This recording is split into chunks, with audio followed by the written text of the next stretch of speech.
one. Right? So I'm going to meet this here, slide my stick up so it meets his hand. Right? And I'm going to rotate and slide in and hit. Right? As I do that, I'm going to disarm this over my arm. Right? My arm's fulcrum, just press around. Okay? So from there I hit, and I'm going to slide up and punyo here, or butt with the butt of the stick, then drop down. This is a grinding, kind of rolling drop. You want to go towards his center. If I go towards his outside, I just slip off. So I want to go in towards his center and drop his body. As he's dropping, I'm going to reach around and catch. They may go all the way to the ground, they may just kneel, doesn't really matter. Then arm bar and choke. Okay? He comes in, I'm going to raise this up. This is potentially a knuckle shot. I'm going to raise this up, drive through, rotate my left from palm down to palm up. I want to be over his puño, under his wrist. I want to be under the wrist crease. Okay?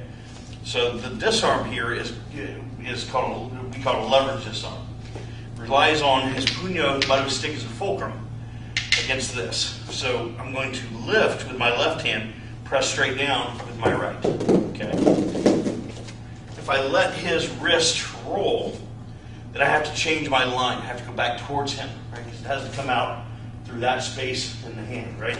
So if I let his wrist bend, it's still feasible. I can still get disarm, but I have to go back this way. Right. I want it to go up down, so I make a platform under that crease to minimize that bend. Now I get it on this line. Right. So again, so 2, 1, 2, and I'm hitting here as I disarm. I like that as a target, and if it doesn't matter if it's there or not, I'll hit whatever is there. But from here, if he's firing this, I can pass this and come into other options, right? So it gives me a monitor as well as a strike. Okay, so 1, 2. Now from here, I'm going to take, slide up, go behind his elbow, turn his axis as I shoot in. Okay, I reach up under the stick, around, and there's my choke. Okay, this is identical to a rear naked. The biggest difference, go ahead and take a knee, so I have to mess with the height.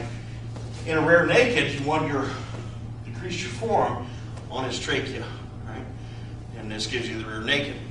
On this, you want this crease between the stick and the hand on that place instead of this here, right? This puts the stick against the carotid and affects a nice tight choke. If I do this, I'll still get a choke, but now the stick becomes pointless, right? So, 1, 2, 3, right? There's my. We've got. You can get a choke from any of these 4 positions with your stick. Okay. There's a choke at each of those positions, or multiple chokes, really. At this point, we've done this one and this one. Right? It was out here, but it's the same position. Okay. So now we'll go to this one. This one's it's the exact same choke we just did, but a lot tighter, because your body ends up, or their body ends up fighting your arm and making it tighter. So we'll do the same entry. All right.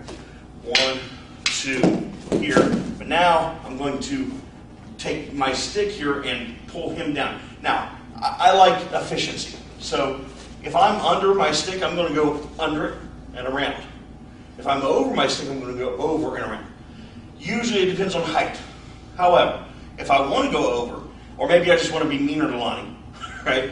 Then I'm going to motorcycle this into his body like we did on this side, and pull him into a headbutt, and that drops him down. Right? And I reach over, under, and grab. Right? There's my choke. Back.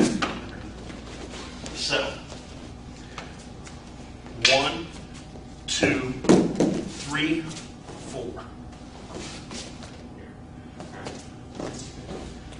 I strike through, hit the ribs, come up, home up, tip pointed at his center. Now this is my fulcrum. I lever around that. I come over, my stick, hit, thrust, right? And here again, I'm really looking to tear into the jugular here and rip past With a stick, I probably won't puncture it or break it, but it's still just a nasty shot, right? Or into his face or into his eye, whatever. But I want to go this side, okay? So here, step past, catch. Now there is a choke here, but we're going to bypass that for the time being. Now I want his trachea in the crook of my arm. So I need to reach a little bit deep, tuck this under, and there's my choke. And this is a compression between forearm and stick, okay? Here, here. Right, it's very quick, right? So, comes in, and I can get hit, shoot up, and then block, okay? 1, 2, smash, or hit smash and then go around. We'll do that variation, right? So you don't have to worry about the length of your punyo. So here, smash, pop, and then either press like this or tuck it. So another one off that same entry. This is one of my favorites. Here, I'm going to smash here. I'm going to turn around here. So I want to keep control of his weapon because I'm not going to disarm. Bang. I pin his hand to my side, and I reach through and maintain that. As I do that, draw him in at the knee and shoot through. And I get the bottom of my punyo here. If I don't have a long enough punyo, I can cup it and drive it in. Right? But if I have a punyo, we're back to this scissors. This one is the neck crank variant. If my arm is high like this, if I bring it in tight, now I've got the choke. Angle 1. I'm going to start with the same entry that I did initially. Here, right? Now I'm going to catch here. Same compression we did on the neck. But I'm catching at the crease of the wrist. Now I'm going to take that, and this is this wrist lock here. I'm going to take my step back, over, and okay. So 1, 2. There's my disarm. Catch this. There's my lock. 1, 2. Disarm. Catch. 3. I like to hit. Can be there, whatever. But I hit as I drive this in. Up, over, comes in, I'm going to go here, here, here, right? And on this hit, I'm going to switch under, okay? So again, 1, 2, 3, here. Now I'm going to do this with this arm as I push this, bang, okay? Right to the knee, I've done that. Potentially, yes. So now, that's one variation. Another variation, one that I prefer actually, is that I'm going to spin him high, bring him into my elbow here, okay? Then dump. Okay? Aikido calls this a ribi nagi. Right? This is the exact same principle, except that I'm using the stick as the lever instead of my arm. So 1, 2, 3. There's my takedown. Okay? If I want to choke, here. Okay? So 1, 2, 3, dump, and then here's base, and here again, I don't have to get my hand under here. I can have this base on the ground and get the choke. Right? So the snake disarm, which is this, is the most common disarm in general and in Filipino martial arts. Every system I've seen teaches it. Every non-Filipino system I've seen teaches it. And it's most commonly gotten disarm in sparring. It's incredibly common. Consequently, it also has a billion counters to it, right? This is one of them. So he's going to do the snake on me. Okay? Here, here.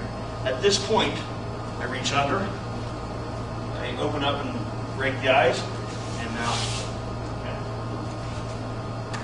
Here, here, 1, 2. Now, also, again, I can, at this point, try not to get a shirt, go into my chokes.